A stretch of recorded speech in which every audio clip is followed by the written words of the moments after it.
Good afternoon. I have Hereditary Chief Roger Patrick. His name is Masjabu or Nitzahi. Sorry, that was my call. Oh, So, yeah. No anyways, he's going to talk about the midwife and the Indian medicine that was asked for this project. And here's Roger. Please take it away. Thank you, Barry. Talking about the Chanyu, few of the elders have traveled along Babine Lake to show us where to find the Chanyu, and late Thomas Charlie, late John Dennis. I went out with them a few times looking for the medicine. They find it in a place where people don't know about it, usually by streams or waterfalls, Yeah. and where people don't intend to go. Mm-hmm.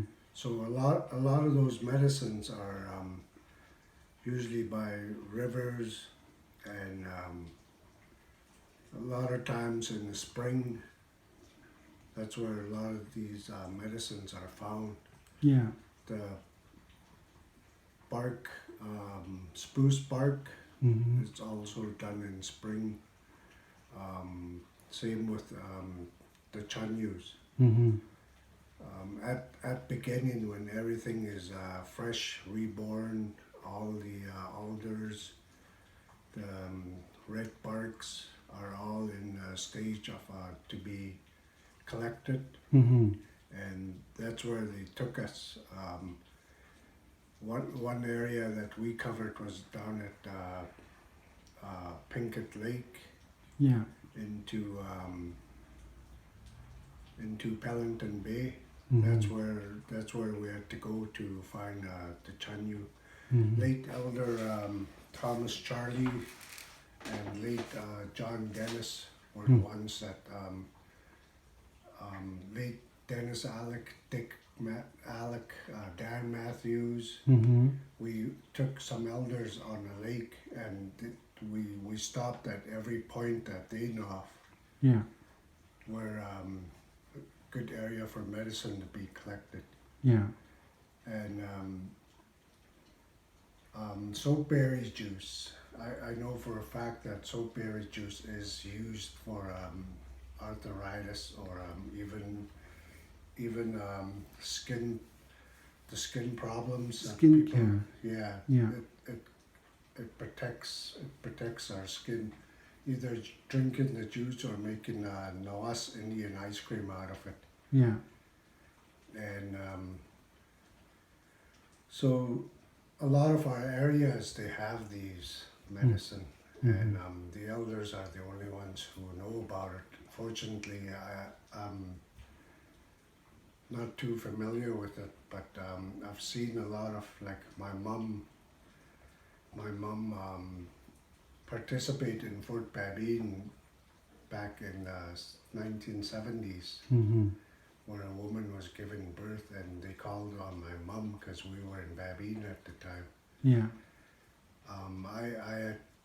I waited in the living room, and my mom participated with the midwives delivering a child in Fort Babine. Wow. This was before hydro and water line was expanded out to Fort Babine. That Yeah. was before that. Mm-hmm. Every summer we used to go back to Fort Babine with my parents. That's where the traditional territory of my parents is, down in Babine River area. Yeah. So a lot of hunting that my dad put in. My brothers used to drive them out to past Doris Lake. Mm-hmm. 4023, my dad used to get dropped off. There's a little lake, I think it's called Hound Lake. Yeah. My dad used to put his snowshoes on and walk across the frozen lake there in the winter time, and Mm-hmm. my brother and I used to come back through the back roads from there. I'll share a story about my dad.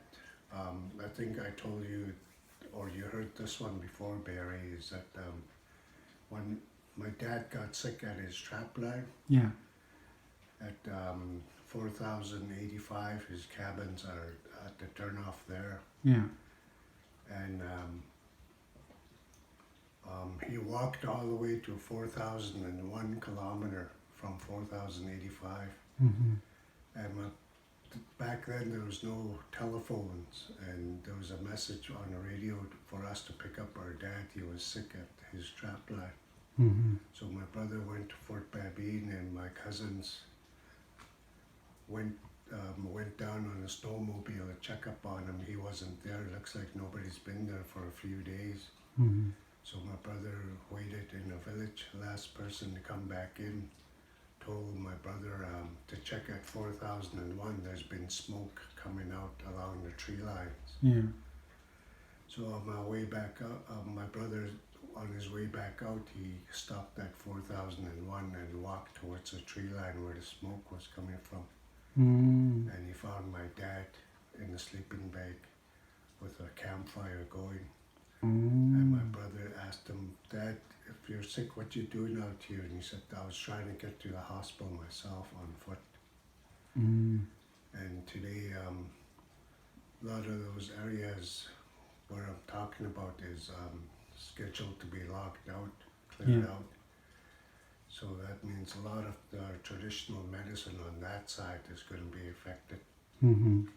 A lot of CMTs, a lot of the Chanyus, Mm-hmm. and that's going to be destroyed. Yeah. So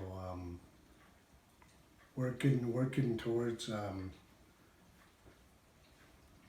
some of the child welfare issues at Lake Babine. I was involved in 1996. Was putting a elderly woman group together, Mm-hmm. and from there we started putting child welfare committees with an elder involved, a band member involved, Yeah. and a rep from each community. Mm-hmm. Late Sarah Alec was one of the elder rep sitting on child welfare, Mm-hmm. meeting with lawyers and judges and RCMP and Mm-hmm. social services. Mm-hmm. They were all in a meeting together. So portfolio like that is missing in a lot of the child welfare, or whether it's health.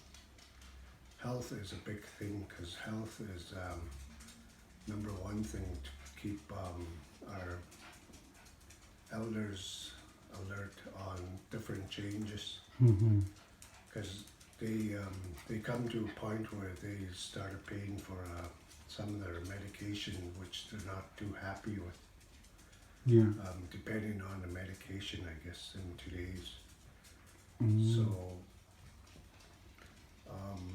social services, I back in '85 when I got involved in being on council, I had 2 portfolios. I had housing, well, 3 portfolios: housing, social services, and recreation. Mm-hmm. In order to get my $300 a month back then, Mm-hmm. being on council, I had to provide meetings for social services committee, recreation committee, Mm-hmm. and housing committee. Mm-hmm. So that's the only way the program started succeeding, was Yeah. committees that were involved, Mm-hmm. especially elders being involved with our committees. Mm-hmm.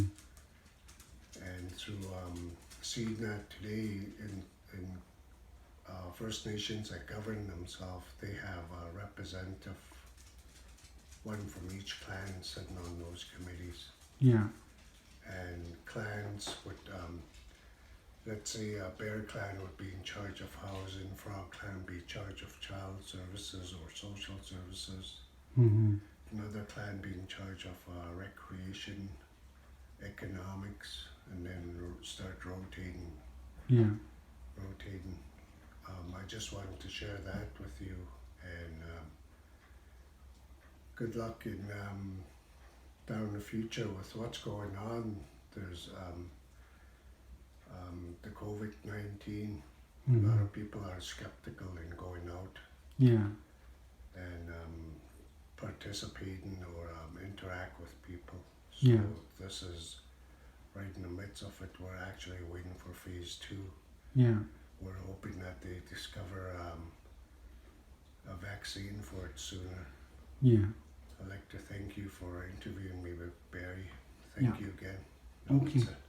Thank you, Roger. Hereditary Chief Roger Patrick from the Forcan Misaicho. Thank you.